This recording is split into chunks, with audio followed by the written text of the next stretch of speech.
राज्य सरकारी कर्मचाऱ्यांनी जो काय संप तुम्ही आत्ता पुकारलेला आहे, बेमुदत संप आहे। मागच्या वेळेला पण तुम्ही संप केलेला होता, साधारण 50-54 दिवसांचा होता।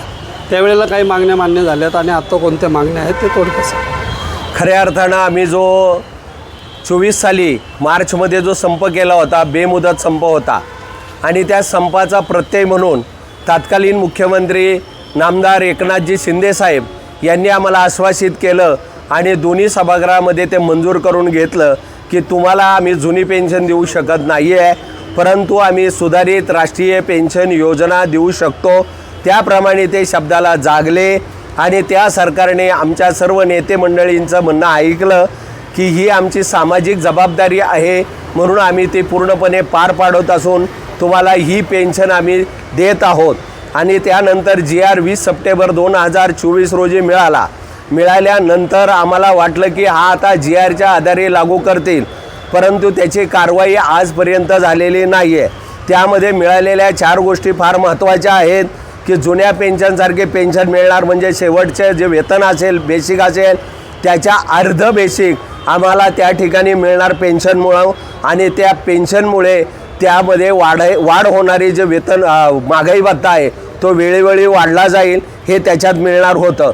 त्यानंतर बोले ग्रॅज्युटी आहे ती आम्हाला लागू केली आणि त्याचप्रमाणे तद्वत जी काय आम्हाला फॅमिली पेन्शन होती ती सुद्धा लागू केली, म्हणजे जुन्या पेन्शनसारखी 90% पेन्शन आम्हाला तत्वतः मान्य केली, परंतु त्याचा स्पष्टीकरणाचा जो गॅजेट व्हायला पाहिजे ते आज तागायत प्राप्त झालेलं नाही आहे। 2 वर्ष त्याच्यामध्ये गेली। हो, त्याच्यात 2 वर्ष गेली। आम्ही 6 वेळा आंदोलनं केली, परंतु आम्ही सौम्य आंदोलन केलं, पण सरकारला जाग येत नाही, त्याच्यातून निष्पन्न झालं।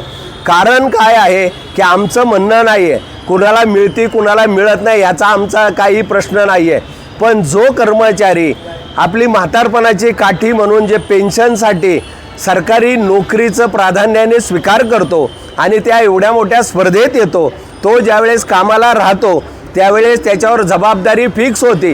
कंत्राटी कर्मचारी आणि आउटसोर्सिंगवाल्या कंपन्यांवर अजिबात जबाबदारी फिक्स होत नाही आहे, आणि ही आमची संपत्ती आहे, देशाची संपत्ती आहे, तिचं जतन करणं, त्याला नियमाने कारवल्या गोष्टीमध्ये सरकार आम्हाला विसर पडतंय का काय असं वाटायला लागलं।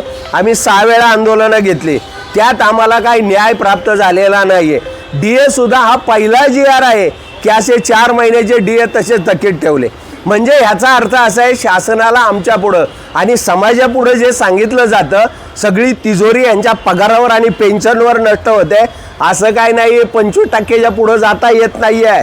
25% पेन्शन आणि वेतनं भागवली जातात। आज जवळजवळ 8.5 ते 7.5 लाखच कर्मचारी कार्यरत आहेत आणि पेन्शनसुद्धा 9% तिजोरीतला खर्च होतोय पेन्शनवर। आमच्या लाडके बहिणी योजनेला 32% खर्च होतोय।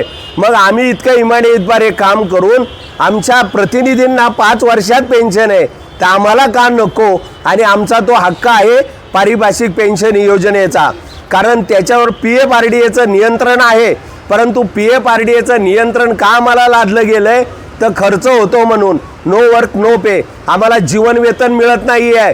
कमाल वेतन धारणा कायदा 1926 यानुसार आम्हाला वेतनं मिळतात, आम्हाला IAS सारखी वेतनं नाही आहेत। त्यामुळं आमच्या पुढच्या ज्या अडचणी आहेत आम्हाला घरी कुणी विचारणार नाही आहे, आमची फार दुरावस्था होणार आहे। जी आम्ही मिळवलेली इतक्या वर्षाची कमाई आहे ती पेन्शन आहे, खऱ्या अर्थानं ती आम्हाला लागू करावी एवढं प्रांजळ मत आहे, आणि माननीय मुख्यमंत्री साहेब याची दखल घेतील हा आम्हाला आत्मविश्वास आहे। कारण आमचे जे 17.5 लाख कर्मचाऱ्यांचा हा जो मॉप आहे त्याची दखल घेणं आमच्या नेत्याला क्रमप्राप्त ठरणार आहे अशी आम्हाला शाश्वती आहे। आणि निश्चितपणे आमच्या अनेक मागण्या आहेत, कंत्राटी कर्मचाऱ्यांना सुद्धा कायम करायला पाहिजे। त्यांनी कमी पगारात काम करून शासनाला चालतो, मग त्याच्यावर का अन्याय? तो भारतातला नागरिक नाही आहे का? रिक्त जागा एवढ्या खाली आहेत, कर्मचाऱ्यांना हजारो ओढवू लागले। हा जो संप आहे तुमचा लेखनी बंद म्हणून आहे का पूर्ण बेमुदत काम बंद आंदोलन आहे? काम बंद आंदोलन आहे, संप आहे। हा संप बेमुदत होणार आहे।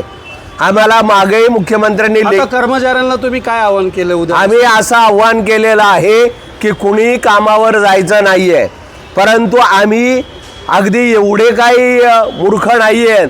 कुठल्याही पब्लिकचा त्या ठिकाणी हाल होणार नाही आहेत.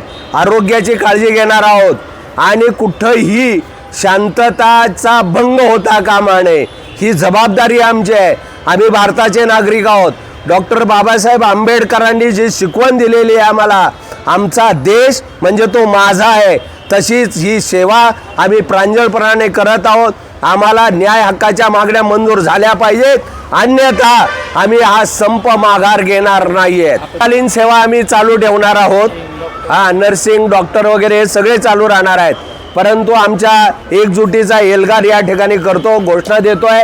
अरे हम साहब, अरे हम साहब, अरे हमार युनियन, हमार युनियन, राज्य सरकारी कर्मचारी संघटनेचा, जुनी पेन्शन आमच्या हक्काची.